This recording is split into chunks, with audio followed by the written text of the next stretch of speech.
یہ استدلال کیا ہے کہ یہ ایک ملکے کا ظہور ہے۔ یہاں یہ بتایا جا رہا ہے کہ یہ فیضان وجود سے لے کر میرے لیے خدا کے امر کا ظہور ہے، آخر تک ہوگا، اسی کو نبوت کہتے ہیں۔ بہت سے لوگ جس طرح کہ میں نے عرض کیا اس کو اس طرح بھی بیان کرتے ہیں کہ یہ در حقیقت میرے اندر ایک ملکہ ہے، وہ ملکہ جس طرح دوسری صلاحیتوں کی صورت میں ودیت ہوتا ہے، اسی طرح اللہ تعالیٰ کی طرف سے کسی چیز کو حاصل کر لینے یا حقائق کو خدائی فیضان سے سمجھ لینے کی صورت بھی اختیار کر لیتا ہے۔ اور یہی ملکہ جب اپنے منتہائے کمال پر پہنچتا ہے تو ہم اس کو نبی کہتے ہیں۔ تعبیر یہ بھی کی گئی ہے۔ تو نبوت کیا ہے، اس کو کیسے سمجھنا ہے، اس کی تعبیر ظاہر بات ہے کہ فلسفی الگ سے کر سکتے ہیں، ارباب تصوف کو بھی حق حاصل ہے کہ وہ اس طرح کی تعبیرات کریں۔ اسی طرح کسی بات کو سمجھنے سمجھانے کے لیے بطور مثال یہ باتیں پیش بھی کی جا سکتی ہیں۔ اصلی سوال یہ ہے کہ مذہب میں یا دین میں نبوت کا کیا مطلب ہے؟ تو دین میں نبوت کا مطلب ہے مخاطبہ الہی کے لیے کسی شخص کا انتخاب کر لینا۔ یعنی اللہ تعالیٰ نے یہ بتایا ہے قرآن مجید میں کہ یہ اس طرح کی چیز نہیں ہے کہ جو جہاں تہاں پہلے سے موجود تھی، یا اللہ تعالیٰ نے اس کو انسان کی شخصیت سے ملحق کر رکھا تھا۔ نہیں، اس نے ہدایت دی انسانوں کو، یہ ہدایت پہلے دن خود دی، براہ راست دی۔ اس کے لیے جس ہستی کا انتخاب کیا وہ سیدنا آدم تھے، ان کو پیغمبر بنایا گیا۔ اس کے معنی یہ تھے کہ اللہ تعالیٰ بندے کو جو باتیں اپنے بارے میں بتانا چاہتا ہے، یا بندے کو جن چیزوں کا مکلف ٹھہرانا چاہتا ہے، جن چیزوں کے لیے اسے جواب دہ ٹھہرا کر اس کی آگے تقدیر کا فیصلہ کرنا چاہتا ہے، وہ اس تک بے کم و کاست پہنچ جائے۔ یہاں مقصد ہی بالکل دوسرا ہے۔ اس میں انتخاب اللہ تعالیٰ نے کیا اور بتا دیا۔ پھر ایک لمبا عرصہ گزرا جس میں کوئی ضرورت نہیں پڑی، اس کی وجہ بیان کیا قرآن مجید نے، اور وہ وجہ یہ ہے کہ کان الناس امۃ واحدہ، لوگوں میں کوئی اختلاف نہیں پیدا ہوا۔ اللہ تعالیٰ نے اس کے بعد پھر جب اختلافات رونما ہونا شروع ہوئے تو کچھ لوگوں کا انتخاب کر کے ان کو نبی کے منصب پر فائز کیا۔ دین میں نبوت ہمارے باطن سے نہیں اٹھتی، بلکہ وہ اللہ کے ایک فیصلے کا ظہور ہے۔ وہ بندوں میں سے کسی بندے کا انتخاب کرتا ہے اور پھر اس کے بارے میں یہ فیصلہ کرتا ہے کہ اب یہ میرا پیغام پہنچائے گا۔ اس کی مثالیں بھی قرآن مجید میں ہیں۔ سیدنا موسیٰ کو دیکھ لیجئے، خود رسالت مآب صلی اللہ علیہ وسلم، باقی پیغمبروں کے بارے میں بھی جو معلومات ہمیں حاصل ہوتی ہیں ان میں یہی ہے کہ اللہ نے کسی بندے کا انتخاب کر لیا۔ وہ نہ غیب کا حریص تھا، نہ کوئی مراقبے کر رہا تھا، نہ اپنی کسی صلاحیت کو نشو و نما دے رہا تھا، ان میں سے کوئی چیز سرے سے تھی نہیں، بلکہ اس کو دلیل نبوت بنا دیا ہے اور یہ کہا ہے کہ اس پیغمبر کی پچھلی 40 سال کی زندگی دیکھ لو، تمہیں کوئی شائبہ بھی نہیں ملے گا۔ یہ تو ہمارا انتخاب ہوتا ہے اور ہم کسی کو اٹھا دیتے ہیں۔ تو یہاں یوں نہیں ہے کہ ایک فیضان موجود تھا، وہ ترقی کرتے کرتے ایک خاص جگہ تک پہنچ گیا۔ نہیں، اللہ تعالیٰ نے انتخاب کیا اور انتخاب کر کے کسی بندے سے بات کی، اور اس کو بات کرنا ہی کہا ہے سورہ شورا میں۔ یعنی نبوت میں پھر اللہ تعالیٰ کی طرف سے یہ مخاطبت کیسے ہوتی ہے، بات کیسے ہوتی ہے، اس کی 3 صورتیں بیان کر دی گئی ہیں کہ یہ طریقے اللہ تعالیٰ اختیار کرتا ہے۔ جب یہ طریقے اختیار کیے جاتے ہیں تو ساتھ ہی ذمہ داری دے دی جاتی ہے۔ اس کو اگر سامنے رکھ کے دیکھیں تو نبوت کی حقیقت کیا ہے؟ مخاطبہ الہی، یعنی اللہ کا یہ انتخاب کرنا کہ فلاں اور فلاں بندے کو میں نے یہ ذمہ داری دی ہے کہ وہ میری ہدایت اب لوگوں تک پہنچائے، یہ انتخاب کرنا، اور پھر اس منصب پر مامور کر دینا۔ تو یہ جب اس منصب پر اس کو مامور کر دیا جاتا ہے تو وہ نبی کی حیثیت سے اپنے آپ کو پیش کرتا ہے۔ یہ 2 بالکل الگ الگ تصورات ہیں۔ اب ظاہر ہے کہ اس میں جب دونوں جانب نبوت کا لفظ استعمال کیا جائے گا تو اس سے بڑے شبہات پیدا ہوں گے۔ انہی کی طرف میں نے اشارہ کرتے ہوئے یہ کہا تھا کہ یہ اس طرح سے بات بیان کی گئی ہے جس سے ایک ہی صنف یا ایک ہی حقیقت کو گویا 2 حصوں میں تقسیم کر دیا گیا ہے، اور اس کو تقسیم کر کے جب یہ کہا جائے گا کہ وہ تشریعی حیثیت سے ختم ہو گئی ہے تو آپ کی توضیح تو آپ کے یہاں پڑی رہ جائے گی۔ لوگ نبوت عامہ کے حاملین کو وہ حیثیت دیں گے جو حیثیت اس لفظ کے استعمال کے نتیجے میں دینا ناگزیر ہو جاتا ہے، اور جب وہ یہ دیں گے تو اس سے پھر کوئی بھی شخص فائدہ اٹھا کر پہلے ایسی توجیحات کرے گا اور پھر بات کو کہیں سے کہیں پہنچا دے گا۔ تو یہ زاویہ ہے جس سے بعض اوقات میں نے بھی اس پہ تنقید کی ہے، اور اپنے مضمون میں اسلام اور تصوف جس کا آپ نے حوالہ دیا، یہ بتایا تھا کہ صوفیہ کے ہاں یا ارباب تصوف کے ہاں جس طرح توحید کا اپنا ایک تصور ہے، اسی طرح نبوت کا بھی اپنا ایک تصور ہے، اور جب وہ اپنا وہ تصور بیان کرتے ہیں تو ظاہر ہے کہ مذہب میں بھی نبوت کا لفظ استعمال ہوا ہے، تو پھر اس کا فرق اس طرح بیان کرتے ہیں کہ وہ تشریع کا منصب ہے جو اللہ تعالیٰ کی طرف سے ملا ہے، ہم اس منصب کے بارے میں تو یہ مان رہے ہیں کہ وہ ختم ہو گیا، لیکن یہ حقیقت نبوت کیا ہے؟ یہ اللہ تعالیٰ کا فیضان ہے جس کے نتیجے میں پہلے وجود ملا، پھر درجہ بدرجہ وہ ہدایت ملی جو ہمارے لیے خدا کا امر بن جاتی ہے، اور اسی کا ایک آخری ظہور وہ ہوتا ہے جس میں اللہ تعالیٰ کے پاکیزہ بندوں کو، یا اللہ تعالیٰ جن کو اپنا دوست بنا لیتا ہے، جن کو اولیاء کہا جاتا ہے، وہ خصوصی تفہیم حاصل ہونا شروع ہو جاتی ہے، جس میں پھر وہ اس کے محتاج نہیں رہتے کہ وہ کسی پیغمبر سے ہدایت پائیں، ان کو وہ ہدایت براہ راست ملنا شروع ہو جاتی ہے۔ تو یہ دو تصورات ہیں الگ الگ، اس لیے جب ان کو الگ بیان کیا جائے گا تو ہر ایک کو اس کے لحاظ سے سمجھایا جائے گا، اور جب ان میں التباس پیدا ہوگا تو یہ بتایا جائے گا کہ نبوت کا جو تصور دین میں ہے اس کو پھر ارباب تصوف نے کس طرح اپنے اس تصور سے الگ کر کے دکھایا۔ نقطہ بالکل واضح ہو گیا۔ اچھا غام صاحب، یہ جو آپ نے موقف بیان کیا ہے، ان کی جگہ پہ کھڑے ہو کر اس طرح وہ معاملے کو دیکھتے ہیں اور اپنی رائے بیان کی ہے، اور دین کی روشنی میں کہ اللہ تعالیٰ نبوت کو کیسے بیان کرتا ہے۔ اللہ والی نبوت میں بندے کی طرف سے انیشیٹو نہیں ہے، بندے کی طرف سے کوشش جدوجہد صحیح نہیں ہے، کاوش نہیں ہے کہ اللہ تعالیٰ کی نبوت حاصل ہو جائے۔ دوسری جانب سے جو صوفیہ نبوت کی اصطلاح استعمال کر رہے ہیں، اس میں تمام کی تمام جدوجہد اور اکتساب بندے کی طرف سے ہو رہا ہے۔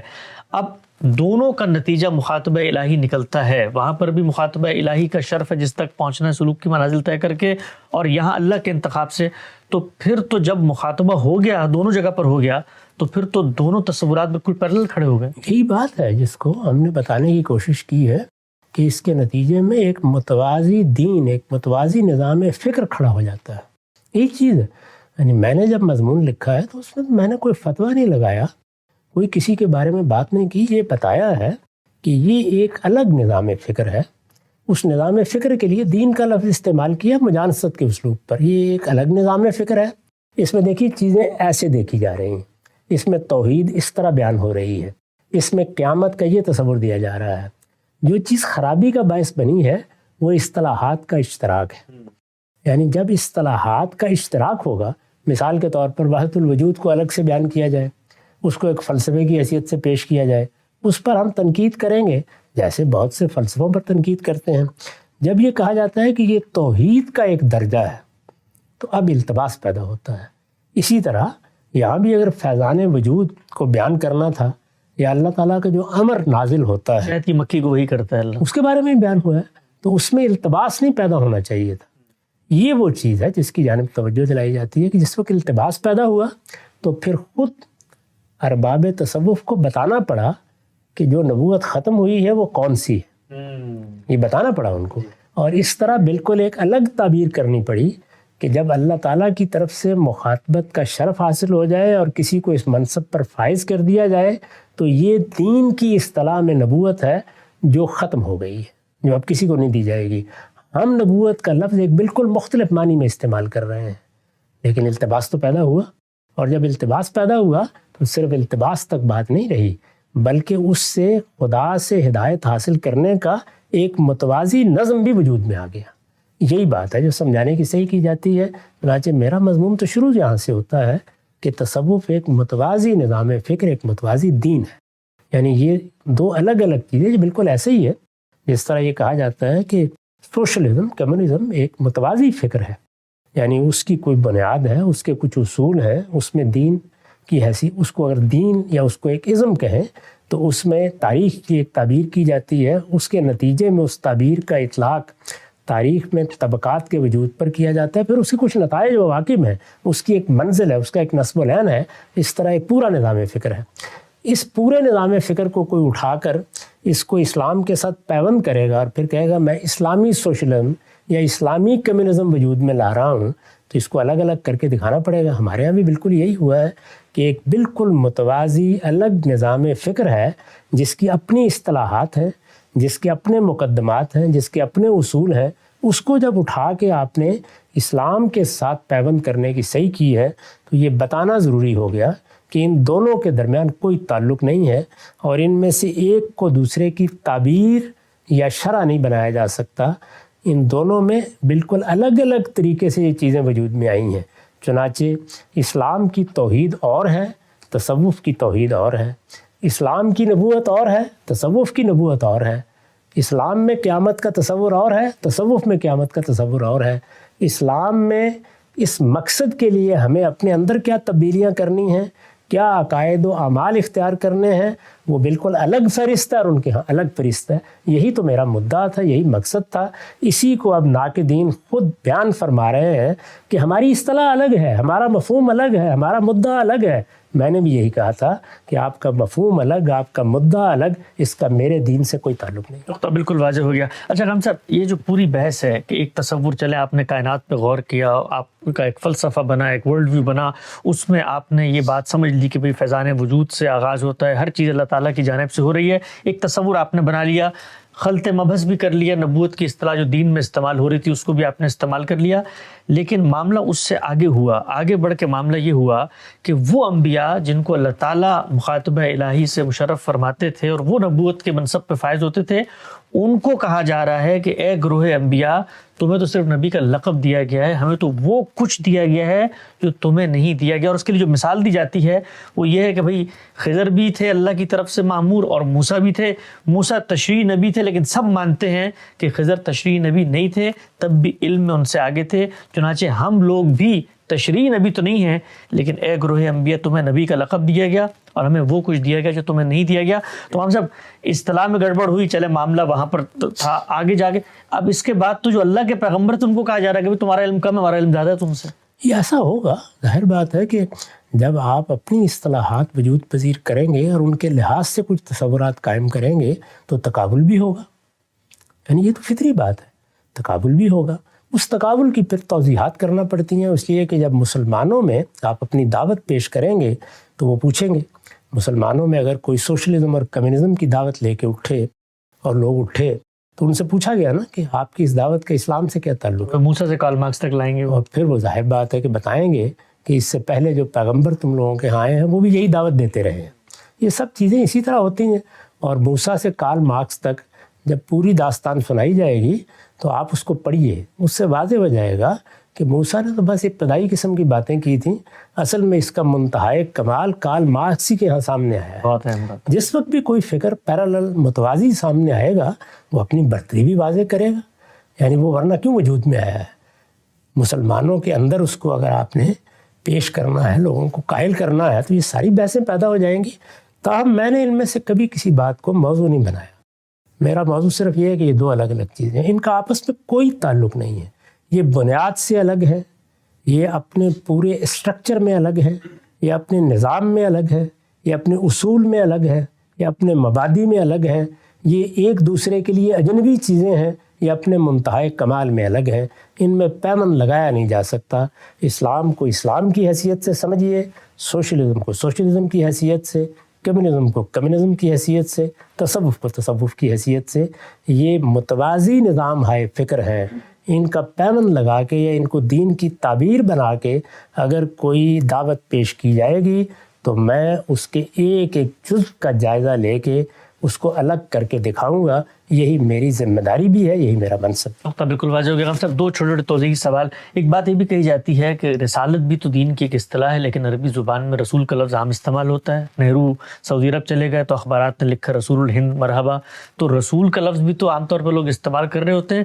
تو یہ نبوت جو ہے یہ کسی کی جاگیر تھوڑی ہے، عربی زبان کا لفظ ہے، نبا خبر کو کہتے ہیں، تو ہم نے جو ہمیں خبر دے رہے تھے اپنے باطن کی ان کو ہم نے نبی کہہ دیا، رسول بھی پیغمبر کو کہتے ہیں، تو اس طرح سفیر کو رسول کہہ دیا جاتا ہے، کسی ملک کے سربراہ کو رسول کہہ دیا جاتا ہے، تو اس میں اتنی تباہش کی کیا بات ہے؟ دنیا کی ہر زبان میں کچھ الفاظ لغوی مفہوم میں استعمال ہوتے ہیں، وہ اصطلاح بن جاتے ہیں۔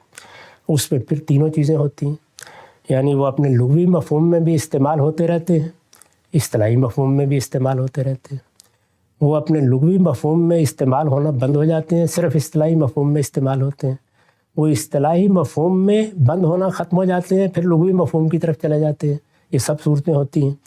تو رسول کے لفظ کا معاملہ یہی ہے کہ وہ خود قرآن میں اپنے لغوی مفہوم میں بھی استعمال ہوا ہے اور اصطلاحی مفہوم میں بھی استعمال ہوا ہے۔ ایسے ہی جیسے لفظ بدعت ہے، عربی زبان میں نئی چیز کو بدعت کہتے ہیں، وہ اپنے لغوی مفہوم میں بھی استعمال ہوتا ہے، ہر نئی چیز کے بارے میں کہا جا سکتا ہے، اور اپنے اصطلاحی مفہوم میں بھی استعمال ہوتا ہے۔ نبی کا لفظ اس لغوی مفہوم میں عربی زبان میں استعمال ہونا بند ہو گیا، یعنی وہ اب اصطلاحی مفہوم ہی میں استعمال ہوتا ہے، اور اس کے اصطلاحی مفہوم کے مقابل میں اگر کوئی لغوی مفہوم میں اس کو استعمال کرتا تو شاید وہ بھی قابل اعتراض نہ ہوتا، لیکن یہاں تو ایک پورا تصور ہے، یعنی نبوت کا ایک پورا الگ تصور ہے۔ یہ نبوت کا جو الگ تصور ہے، یہ میں نے عرض کیا کہ ان کے ہاں فیضان وجود سے شروع ہوتا ہے، جس امر پر مخلوقات کام کرتی ہیں یا ان کی فطرت وجود میں آتی ہے اس کا احاطہ کرتا ہے، ان میں سے منتخب لوگوں کے لیے مخاطبہ الہی بنتا ہے یا تفہیم بنتا ہے، اور اس تفہیم میں وہ آخری منزل بھی حاصل ہو جاتی ہے، جس میں جس طرح اللہ تعالیٰ پیغمبروں کے ذریعے سے اپنی ہدایت دیتے ہیں، اسی طرح اس فرد کو بھی اپنی ہدایت دیتے ہیں، اور وہ جب چاہتا ہے وہ ہدایت حاصل کر لیتا ہے۔ اس میں بندے کی طرف سے یا ملکے کا ظہور ہو رہا ہے، یا فیضان نتیجہ خیز ہو رہا ہے، یا اس کا اکتساب کچھ نتائج پیدا کر رہا ہے۔ جو دین میں نبوت کا تصور ہے اس میں ان میں سے کوئی چیز بھی نہیں ہوتی، وہاں سراسر اللہ کا انتخاب ہوتا ہے، راہ چلتے کسی کا انتخاب کر لیا جاتا ہے، یہ تاج اس کے سر پر پہنایا جاتا ہے، اس کو ذمہ داری دی جاتی ہے، وہ مخاطبہ الہی سے سرفراز ہو کر اپنی بات پیش کرتا ہے۔ نہ یہ کسی ملکے کا ظہور ہے، نہ یہ کسی صلاحیت کا ظہور ہے، اور نہ اس میں جو عمومی فیضان ہے اللہ تعالیٰ کا، اور جو رہنمائی شاید کی مکھیوں کو بھی مل رہی ہے، انسانوں کو بھی مل رہی ہے، وہ اپنے منتہائے کمال پر پہنچ گئی ہے۔ ان میں سے کوئی چیز بھی نہیں۔ نقطہ بالکل واضح ہو گیا۔ نبوت عامہ کے حاملین ان افراد کی علم کی نوعیت کیا ہوتی ہے؟ غام صاحب کے مضمون اسلام اور تصوف میں پڑھا جا سکتا ہے کہ سلوک کی منازل طے کرنے کے بعد پھر ان کا اللہ تعالیٰ کے ساتھ کس درجے میں تعلق قائم ہوتا ہے، اور کیسے کائنات کے اسرار رموز ان پہ کھول دی جاتے ہیں، اور کیسے اس دنیا کی باغ اور رنان ان کے ہاتھ میں دے دی جاتی ہے۔ یہ ساری چیزیں انشاءاللہ آئندہ بھی زیر بحث لائیں گے۔ وقت پہ ختم ہوتا ہے، دوبارہ حاضر خدمت ہوں گے۔ اب تک آپ کو بہت شکریہ۔ بسم اللہ الرحمن الرحیم۔ السلام علیکم۔ غامدی صاحب کے ساتھ براہ راست سوال و جواب کی نشست کو لے کر ایک دفعہ پھر حاضر خدمت آغاز کرتے ہیں۔ شکریہ غام صاحب آپ کے وقت کا۔ غامدی صاحب نے آج سے کم و بیش 30-35 سال پہلے ایک مضمون لکھا تھا، اسلام اور تصوف۔ اس مضمون میں ہمارے صوفیہ کرام کے ہاں نبوت کا جو تصور ہے اس پر انہی کی کتابوں کے اقتباسات پیش کر کے بتایا تھا کہ پورا کا پورا ایک متوازی نقطہ نظر ہے جو دین اسلام میں نبوت کا تصور ہے اس سے مختلف ہے۔ ہم نے گزشتہ نشست میں غام صاحب سے شیخ ابن عربی کی کتاب میں بعض عبارات کے حوالے سے بھی سوال کیا تھا، اس میں بھی غام صاحب نے اس نقطہ نظر کو واضح کیا، اور ساتھ یہ بھی فرمایا تھا کہ اگر مسلمان ہوتے ہوئے ہم اس طرح کی اصطلاحات کو اپناتے ہیں تو اس سے ایک التباس پیدا ہوتا ہے جو نہیں پیدا کرنا چاہیے۔ غام صاحب اسی سلسلہ گفتگو کو آگے بڑھاتا ہوں۔ آپ کی پیشکش پہ بہت زیادہ تنقیدی اشکالات، سوالات، اعتراضات ہمارے موصول ہوئے ہیں۔ میں چاہتا ہوں ایک ایک کر کے آپ کی خدمت میں رکھوں، جز بجز قدم بقدم آگے بڑھتے ہوئے آپ کے نقطہ نظر کو ہمیں جانیں۔ کہا گیا ہے کہ جب آپ فرماتے ہیں کہ جی التباس پیدا ہوتا ہے، نبوت عامہ اور تشریع نبوت کا جب فرق ہمارے صوفیہ بیان کرتے ہیں، کیا التباس پیدا ہوتا ہے؟ لکھا گیا ہے کہ شیخ کی اصطلاح سے اہل سنت سے کے ہاں مراد دیے جانے والے کون سے دینی مفہوم گڈمٹ ہو گئے ہیں؟ غامدی صاحب نے واضح نہیں کیا، کیونکہ اہل سنت کے نزدیک حضرت مسیح علیہ السلام کا نزول بھی ہوگا، ان پر وحی بھی ہوگی، بصورت الہام، علم و عرفان ہونا بھی ممکن ہے، اور اللہ تبارک و تعالیٰ ہر لمحے کائنات کی ہر شے پر اپنا عرفان بھی نازل کرتے ہیں۔ شیخ انہی امور کو نبوت عامہ کہتے ہیں۔ اگر دین سے مراد اہل سنت کی تعبیری روایت سے باہر غامدی صاحب کا تصور دین ہے تو پھر اس التباس سے کوئی فرق نہیں واقع ہوتا۔ کیا فرماتے ہیں غام صاحب؟ کہا گیا ہے کہ جو روایتی تعبیر دین ہے اس میں جو کچھ ہمارے صوفیہ بیان کر رہے ہیں اس سے تو کوئی التباس پیدا نہیں ہوتا۔ دو چیزیں سمجھنی چاہیے، ایک یہ کہ ہم دین کو واضح کرتے ہیں، اس کی شرح کرتے ہیں، اس کی وضاحت کرتے ہیں، اس میں جو اصطلاحات قائم کی گئی ہیں وہ لوگوں کو سمجھاتے ہیں، یہ سب دین کی خدمت ہے۔ یہ فقہا نے کی ہے، متکلمین نے کی ہے، اس وقت بھی علماء یہ خدمت انجام دیتے ہیں، ہمارا بھی اس میں تھوڑا بہت حصہ ہے۔ اس خدمت کو انجام دیتے وقت آپ جو کچھ بیان کرتے ہیں وہ تفہیم و تبیین ہے، یعنی دین تو اللہ کا دین ہے، وہ قرآن میں بیان ہو گیا، سنت میں بیان ہو گیا، یا رسالت مآب صلی اللہ علیہ وسلم کے ارشادات میں اس کی کوئی وضاحت آ گئی، ہم اسے لوگوں تک پہنچاتے ہیں۔ اس میں انسانی حیثیت سے سمجھنے کا عمل ہوتا ہے۔ سمجھیں گے تو آگے پہنچائیں گے، سمجھیں گے تو وضاحت کریں گے، سمجھیں گے تو کسی چیز کا مصداق کیا ہے اس سے لوگوں کو متعارف کریں گے۔ یہ سمجھنے کا عمل چونکہ انسانی عمل ہے، اس میں غلطیاں ہو جاتی ہیں۔ اگر ایسی کوئی غلطی کسی بڑے سے بڑے آدمی سے بھی ہو جائے تو اس پر کیا تنقید نہیں کی جائے گی؟ وہ اگر کسی اصطلاح کو متعین کرتا ہے، دین کے کسی مدعا کی وضاحت کرتا ہے، قرآن مجید کی کوئی آیت سمجھاتا ہے، اس میں میرے نزدیک، آپ کے نزدیک، کسی اور صاحب علم کے نزدیک غلطی ہو رہی ہے تو اس پہ نقد ہوگا۔ ہمارے ہاں تفسیروں میں، ہمارے ہاں علم کلام کی کتابوں میں، ہمارے ہاں فقہا کی تصریحات میں یہ سب تنقیدیں ہوتی ہیں۔ یعنی احناف ہی کو دیکھیں، وہ شوافی سے اختلاف کر رہے ہیں، شوافی کو دیکھیں وہ حناف سے اختلاف کر رہے ہیں۔ میں نے جب ابھی اعتراضات سیریز میں سنت پر گفتگو کی ہے تو یہ بتایا ہے کہ اس اصطلاح کی کتنی تعریفیں ہمارے ہاں رائج ہیں۔ علماء حدیث کیا تعریف کرتے ہیں، فقہا کیا کرتے ہیں، یہ اختلاف ہی ہے نا۔ اس میں ظاہر ہے اگر ایک نقطہ نظر بیان کر رہا ہے اور دوسرا نقطہ نظر بیان کر رہا ہے تو وہ کسی نہ کسی پہلو سے اس کو مرجو سمجھتا ہے یا غلط سمجھتا ہے یا اس کو بہتر نہیں سمجھتا، وہ اپنی بات الگ سے بیان کرتا ہے۔ اسی طرح اگر باہر یعنی دین سے باہر کوئی چیزیں موجود ہیں، ان کو کسی نے سمجھا ہے اور اس کے لیے اصطلاحات اختیار کی ہیں، وہ اصطلاحات ہم اصرار کریں گے کہ ایسی نہیں ہونی چاہیے جن اصطلاحات سے دین کی اصطلاحات کے ساتھ التباس پیدا ہو۔ مثلا توحید ہمارے ہاں ایک دینی اصطلاح بن چکی ہے۔ توحید کی کیا تعریف ہے، قرآن مجید کس کو توحید کہتا ہے، اس کو بیان کیا جائے گا۔ میرے جلیل القدر استاذ امام امین احسن اصلاحی نے حقیقت توحید و شرک کے نام سے کتاب لکھی ہے، اس میں توحید کی تعریف کی ہے۔ یعنی مجھے مقصد کے لحاظ سے، مدعا کے لحاظ سے کتاب سے کوئی اختلاف نہیں ہے، لیکن میں نے اس تعریف کو قبول نہیں کیا۔ اچھا، میری کتاب میزان میں دیکھیے، میں نے اس سے مختلف طریقے سے تعریف کی ہے۔ یہ تعریف کیسے کرنی چاہیے، تعارف کیسے کرانا چاہیے، کسی چیز کا مصداق کیسے واضح کرنا چاہیے، یہ خدمت علماء انجام دیتے ہیں، اس میں بھی اختلافات ہوتے ہیں۔ لیکن باہر کوئی چیز ہے، مثال کے طور پر سوشلزم ہے، کمیونزم ہے اور بہت سے ازم ہیں، وہ اگر اپنے ہاں اپنے مدعا کو بیان کرنے کے لیے ایسی تعبیرات اختیار کریں گے اور مسلمانوں میں سے کچھ لوگ ان کو اختیار کر کے آگے بیان کریں گے تو انہیں بھی توجہ دلائی جائے گی۔ تو سوال یہ ہے کہ یہ نبوت عامہ کیا ہمارے دین کی کوئی اصطلاح ہے؟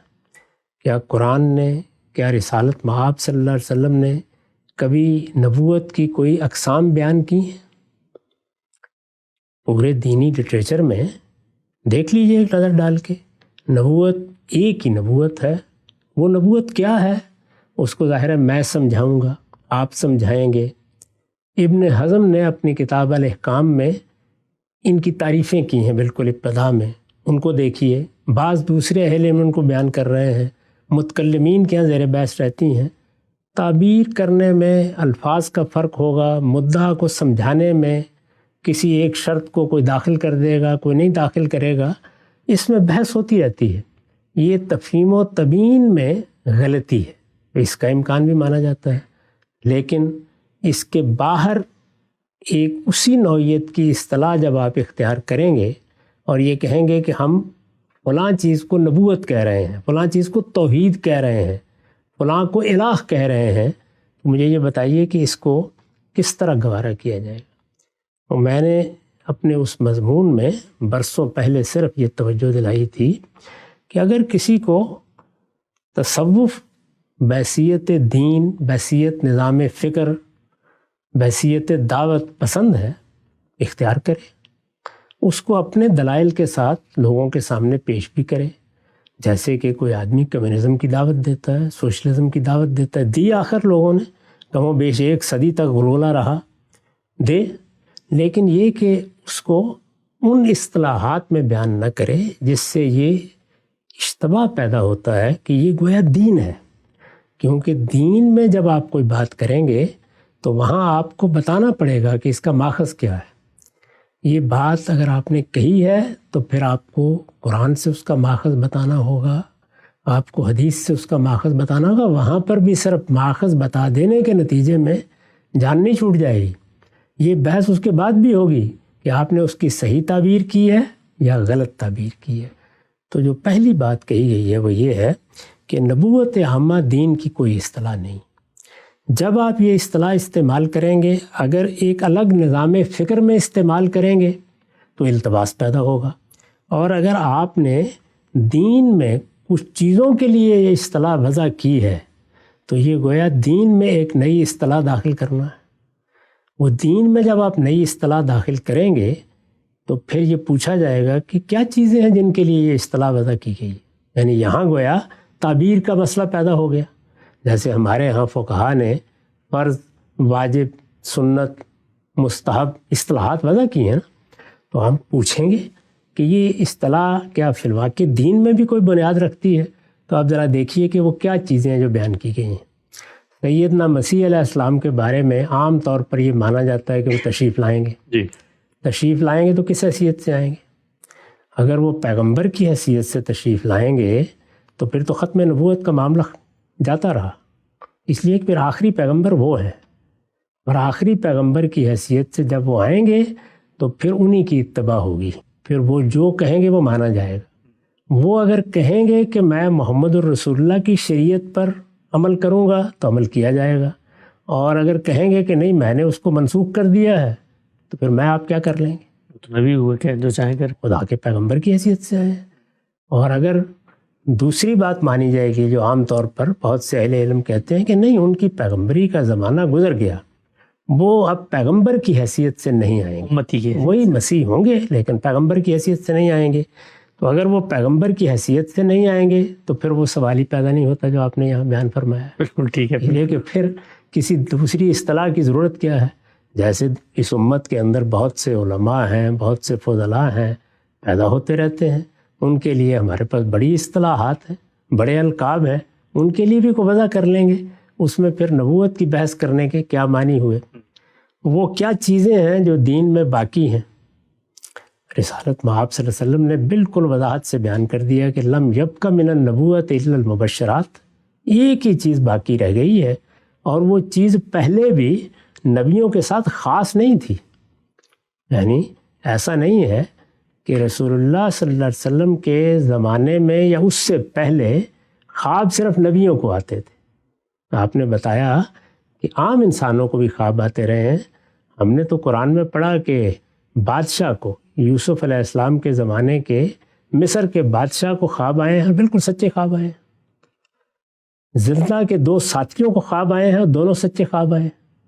ان کی تعبیر کی ہے حضرت یوسف علیہ السلام کے خوابوں کو تو ایک طرف رکھیے، وہ خدا کے پیغمبر ہیں، لیکن وہاں تو غیر مسلم ہے، ابھی وہ مسلمان بھی نہیں ہوئے، نہ بادشاہ مسلمان ہے نہ وہ زندہ کے دونوں ساتھی مسلمان ہیں۔ ان کو دعوت دی ہے حضرت یوسف نے، انہوں نے اپنے خواب بیان کیے ہیں، ان کے خواب بھی سچے ہیں، بادشاہ کے خواب بھی سچے ہیں۔ تو اس کا نبوت سے کیا تعلق ہے کہ اس کے لیے یہ اصطلاح وضع کی جائے؟ اگر یہ کوئی ایسی چیز ہے کہ مکھی مچھر کو بھی الہام ہوتا ہے، اللہ تعالیٰ اپنا امر آسمانوں میں بھی اور زمین میں بھی اور پہاڑوں میں بھی نازل کرتے ہیں، تو اس کے لیے اصطلاح کیوں وضع کی جائے؟ وضع کرنی ہے تو کوئی اور اصطلاح بنائی جائے، یعنی اس کو بیان ہی کرنا ہے تو کریں، آپ کسی چیز میں بیان کریں۔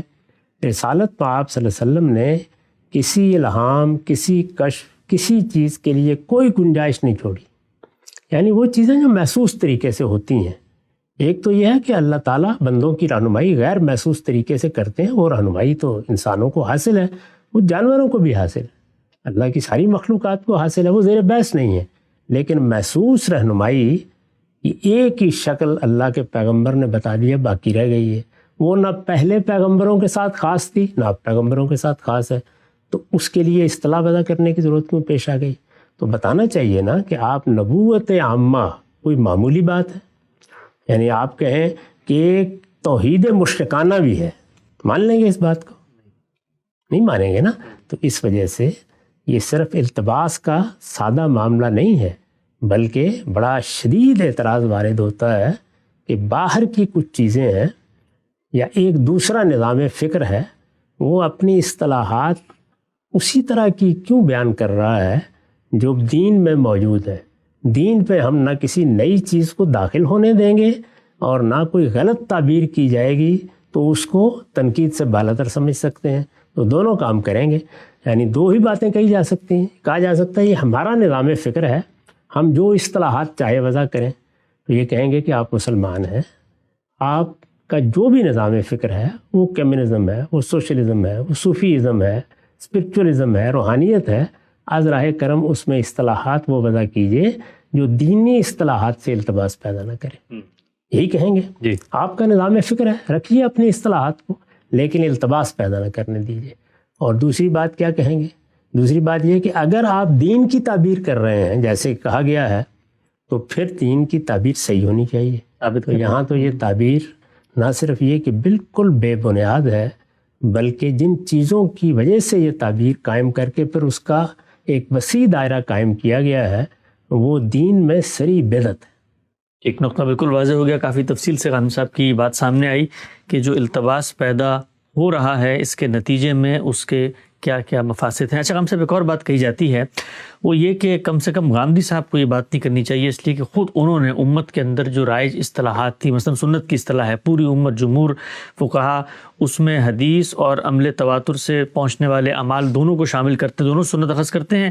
وہاں پر وہ سنت سے اپنی مراد لیتے ہیں، تو وہاں پر جب ان پر یہ اعتراض کیا جاتا ہے کہ بھئی آپ ہماری اصطلاح کے ساتھ التباس پیدا نہ کریں، آپ کا جو بھی تصور ہے دین کی عملی روایت کا اس کو کسی الگ لفظ میں بیان کریں، تو وہاں پر ہمارا ہی جو دینی ایک تعبیر ہے سنت کی اس کو اختیار کر لیتے ہیں اور اپنا تصور اس میں شامل کرتے ہیں، تو التباس تو وہاں بھی ہوتا ہے. اسی لیے میں نے سنت کیا ہے کہ موضوع پر گفتگو کرتے ہوئے بتایا ہے کہ ایسا نہیں ہے کہ یہ اصطلاح اللہ کے پیغمبر نے اصطلاح کے طور پر استعمال کی پھر اس کے حدود واضح کر دیے.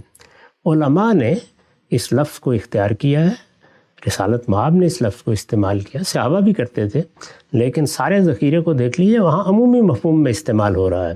میرا طریقہ جیسے ہم بولتے ہیں، اور عربی زبان میں اس کے معنی بھی یہی ہیں.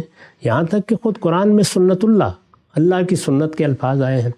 اس کو اہل علم نے اصطلاح بنایا ہے، ان میں بڑے اختلافات ہوئے، وہ سب اختلافات میں نے بیان کر دیے ہیں. جس طرح ان کو اختلاف کرنے کا حق ہے اسی طرح مجھے بھی حق ہے اور قیامت تک رہے گا. اس طرح کی جتنی اصطلاحات علماء بیان کرتے ہیں یا اس کو اپنے نظام فکر کا حصہ بناتے ہیں ان پر نقد ہوتا رہے گا، ان کی تنقید بھی ہوتی رہے گی، ان کے حدود بھی واضح کیے جاتے رہیں گے. اس میں دوسروں کو حق حاصل ہے کہ وہ یہ کہیں کہ ہماری اصطلاح میں یہ چیزیں شامل ہیں. مجھے حق ہے کہ میں یہ کہوں کہ اس اصطلاح میں یہ چیزیں شامل ہیں. یہ جو لفظ ہے یہ کیوں اختیار کیا گیا ہے؟ اس لیے کہ انہوں نے بھی یہ رسالت مآب صلی اللہ علیہ وسلم کے لفظ کو اپنایا ہے، میں نے بھی اسی کو اپنایا ہے. تو یہاں لفظ کا ماخذ تو اللہ کے پیغمبر کا استعمال ہے.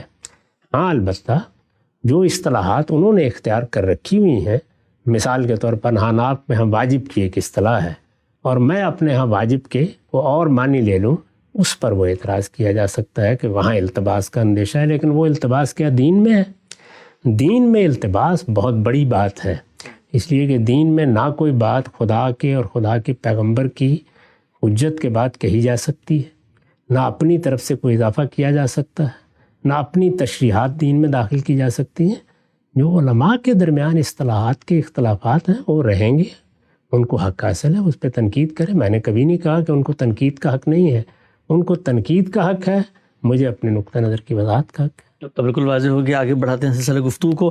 اچھا غانم صاحب، ایک اور چیز زیر بحث آئی تھی کہ ہم یہ دیکھتے ہیں بہت ساری دینی اصطلاحات ہیں جن کو لوگ عام طور پہ استعمال بھی کر رہے ہیں. رسول کا لفظ ہے، ہندوستانی سفیر کے لیے رسول الہند کہہ دیا جاتا ہے. تو آپ نے واضح کیا تھا کہ بسا اوقات لفظ کے لغوی معنی ہوتے ہیں، بسا اوقات اصطلاحی ایک پوری تعبیر بن جاتی ہے. تو نبوت کا لفظ اصل میں دوسری کیٹیگری کا ہے، پہلی کیٹیگری میں اس کا اس طرح کا استعمال نہیں ہوا. کہا ہی گیا ہے کہ ذخیرہ حدیث کو دیکھیں، عرب لٹریچر کو دیکھیں، ہر جگہ پہ نبی کا لفظ بھی اسی طریقے سے استعمال ہوتا ہوا نظر آتا ہے جیسے رسول کا لفظ ہے. پہلا اعتراض اس پہ یہ کیا گیا کہ رسول کے لفظ پہ آپ کو کوئی پرابلم نہیں ہوئی، حالانکہ ہر رسول نبی بھی تو ہوتا ہے. تو یہاں پر اگر ہندوستانی سفیر کے لیے رسول کا لفظ اختیار کیا جائے گا تو وہاں پر تو وہ تصور آپ سے آپ آ جائے گا، رسول کا ہے تو رسول تو نبی بھی ہوتا ہے، تو اس پر آپ کو اعتراض نہیں ہوتا. اور یہ بھی کہا گیا ہے کہ روایتوں کے اندر یہ بات بیان ہوتی ہے کہ خود صحابہ کرام نبی کا لفظ کسی مقام مرتفع کے لیے، کسی بلندی کی جگہ کے لیے استعمال کر لیتے تھے، اور اہل لغت بھی اس کو اپنے لغوی معنی میں مستعمل مانتے ہیں. وہاں یہ زیر بحث تھا کہ مکان مرتفع یا سطح مرتفع یا کسی ٹیلے کے لیے لفظ استعمال ہوتا ہے یا نہیں، شخص کے لیے استعمال زیر بحث تھا، مکان کے لیے. یعنی یہ سوال تھا کہ جب رسول کا لفظ ایک اصطلاح بن گیا تو اس کے لغوی مفہوم کی کیا نوعیت ہے. میں نے عرض کیا تھا کہ اس کا لغوی مفہوم کبھی بھی ختم نہیں ہوا، قرآن میں بھی وہ اپنے لغوی مفہوم میں استعمال ہوا ہے، یہاں تک کہ فرشتوں کے لیے بھی یہ تعبیر آئی ہے، اور اس کے بعد بھی عربی زبان میں یہ جاری رہا ہے. کسی لفظ کا لغوی مفہوم میں استعمال ہوتے رہنا یہ کوئی مسئلہ پیدا نہیں کرتا. بدعت کے لفظ کی مثال یہی ہے، وہ عربی زبان میں اپنے لغوی مفہوم میں بھی استعمال ہوتا ہے، نئی چیز کو بدعت کہتے ہیں، لیکن دین میں وہ ایک اصطلاح بھی ہے. تو اصطلاح کا فرق، لغوی استعمال کا فرق بالکل واضح ہوتا ہے. نبی کا لفظ بھی استعمال ہوتا رہتا لغوی مفہوم میں، اور مثال کے طور پر صوفیہ بھی استعمال کر لیتے لغوی مفہوم میں، تو کس کو اعتراض تھا؟ اگر وہ عربی زبان میں استعمال ہو رہا ہے تو میں نے بھی کر لیا، آپ نے بھی کر لیا، اس کے قرائن ہوں گے، معلوم ہو جائے گا. جب آپ اس کو ایک دینی اصطلاح بنائیں گے اور نبوت میں اشتراک تلاش کریں گے کہ دیکھو یہ نبوت وہ ہے اور یہ نبوت یہ ہے، تو اب تو ظاہر ہے کہ آپ نے ایک ہی مفہوم کو دو حصوں میں تقسیم کیا اور پھر ان کے لیے یہ لفظ استعمال، سیدنا مسیح سے نسبت بھی دیں گے تو اور سیدنا مسیح جیسی شخصیت سے اس کو منسوب کریں گے اور یہ بتائیں گے کہ نبوت کا 46واں حصہ خوابوں کی صورت میں باقی ہے، تو دیکھیے اس کے لیے ہم یہ اصطلاح وضع کر رہے ہیں. تو یہاں تو لغوی مفہوم یعنی مکان مرتفع کے معنی میں استعمال ہو رہا ہے، یہ تو استعمال ہی نہیں ہو رہا. اس میں آپ نے یہ پوچھا تھا تو میں نے یہ کہا تھا کہ رسول کا لفظ تو اس وقت بھی لغوی مفہوم میں استعمال ہوتا ہے، اور یہ زبان کے بولنے والوں کو فیصلہ کرنا ہوتا ہے، یہ میرا اور آپ کا فیصلہ تو نہیں ہے. نبی کا لفظ شخص کے لیے، یعنی کسی ایسے شخص کے لیے جس کو ہم نبی کہیں اور وہ حقیقت میں وہ نبی نہیں ہے جس کے لیے قرآن میں اصطلاح استعمال ہوئی ہے، اس کا استعمال ختم ہو گیا، یہ کبھی استعمال نہیں ہوا. ایسا بارہا ہو جاتا ہے، اور میرا خیال یہ ہے کہ یہ بالکل ٹھیک ہوا کہ ایسے استعمال نہیں ہوا. یعنی نبوت یا نبی کا لفظ جس چیز سے مشتق ہے وہ کیا ہے؟ دو مفاہیم ہے، ارتفاع، بلندی، یعنی نبی گویا ایک بلند مرتبہ ہستی ہے. دوسرا اخبار، خبر دینے والا. میرے نزدیک دوسرے ہی کی ترجیح ہے. تو خبر دینے والا تو وہ بھی ہوتا ہے جو ٹیلی ویژن پر بیٹھ کر خبریں سناتا ہے، تو کیا اس کے لیے ہم یہ لفظ استعمال کرتے ہیں؟ نہیں، عام طور پہ نہیں کرتے. لیکن رسول کا لفظ ہم سفیر کے لیے استعمال کرتے ہیں، تو وہ لغوی استعمال ہے شخص کے لیے، جس کے میں نے نفی کی تھی. اس میں آپ لغت کی کتابیں کھول کے مکان مرتفع کے لیے اس کے استعمال کے نظائر پیش کریں. یہ واقعتاً علم ہے اور استدلال ہے. بات کیا ہو رہی ہے، کس ذیل میں ہو رہی ہے، اس کی مثال دینی چاہیے تھی. چنانچہ یہ بالکل واقعہ ہے کہ رسول کا لفظ لغوی مفہوم میں بھی استعمال ہوتا ہے اور اصطلاحی مفہوم میں بھی، اور نبی کا لفظ اب صرف اصطلاحی مفہوم ہی میں استعمال ہوتا ہے. ایک نقطہ واضح ہو گیا. اچھا ہم صاحب، یہ بھی کہا گیا ہے کہ قرآن مجید کے اندر رب، حالانکہ نبی اور رسول سب سے بڑا تو رب ہے، رب کی اصطلاح جو ہے وہ اللہ تعالیٰ کے لیے بھی استعمال ہو رہی ہے، اس بندے کے لیے بھی استعمال ہو رہی ہے. بلکہ ہماری فقہ میں تو جو گھر کا مالک ہوتا ہے، رب المال، اس کو کہہ دیا جاتا ہے، یا جس کے پاس سمن ہوتا ہے. تو رب کی اصطلاح پہ آپ کو کوئی اعتراض نہیں ہے، نبی کی اصطلاح پہ اعتراض ہے آپ کو؟ نہیں، یہ کہ اس میں صفت ہے. ہمیں معلوم ہے کہ یہ لغوی مفہوم میں بھی آتا ہے، گھر کے مالک کے لیے بھی آتا ہے. اسی طرح کوئی آدمی اگر مال دیتا ہے اور کوئی مزاربت کرتا ہے تو اس کے لیے بھی استعمال ہوتا ہے. یہ اس کے لغوی استعمالات ہیں، جاری ہیں، خود قرآن میں موجود ہے. لغوی استعمال پر کیا کوئی اعتراض کیا گیا ہے؟ وہ تو ہمیں بھی نہیں ہوگا کہ کیا کریں. صوفیہ اس کو لغوی مفہوم میں استعمال کر رہے ہیں؟ نہیں، ایک اصطلاح کے طور پر استعمال کر رہے ہیں. جب اصطلاح کے طور پر کوئی چیز استعمال ہوگی تو اس میں یہ سوال پیدا ہوگا کہ یہ اصطلاح اگر کسی الگ نظام فکر کی ہے تو التباس پیدا کر رہی ہے، اور مسلمانوں کو توجہ دلائی جاتی ہے. ظاہر صوفیہ مسلمان ہیں، ان کو توجہ دلائی جاتی ہے کہ آپ اپنے نظام فکر کے لیے وہ اصطلاحات استعمال نہ کریں جو التباس پیدا کریں. یہ ایک پہلو ہے. دوسری چیز یہ ہے کہ اصطلاح صحیح وضع کی گئی ہے، میں نے عرض کر دیا کہ بالکل بے بنیاد ہے، نہ اس کی کوئی بنیاد قرآن میں ہے نہ حدیث میں ہے. اللہ کے پیغمبر نے صراحت سے یہ بات بیان کر دی ہے، کوئی چیز باقی نہیں رہی. جب باقی ہی نہیں رہی یعنی نبوت میں سے سچے خوابوں کے سوا کوئی چیز باقی نہیں رہی. یہ حضور نے بتا دیا نا، صاف صاف طریقے سے بتا دیا کہ کوئی بشارت کا خواب بسا سکتا ہے. تو خواب نہ پہلے لوگوں کو نبی بناتا تھا آ کے، بادشاہ سلامت نبی نہیں بن گئے تھے جب انہوں نے سیدنا یوسف کے زمانے میں خواب دیکھا، نہ زندہ کے ساتھی نبی بن گئے تھے نہ اب بنیں گے. یہ تو عام لوگوں کے پاس اللہ تعالیٰ کی ایک نعمت موجود ہے، پہلے بھی تھی اب بھی موجود ہے.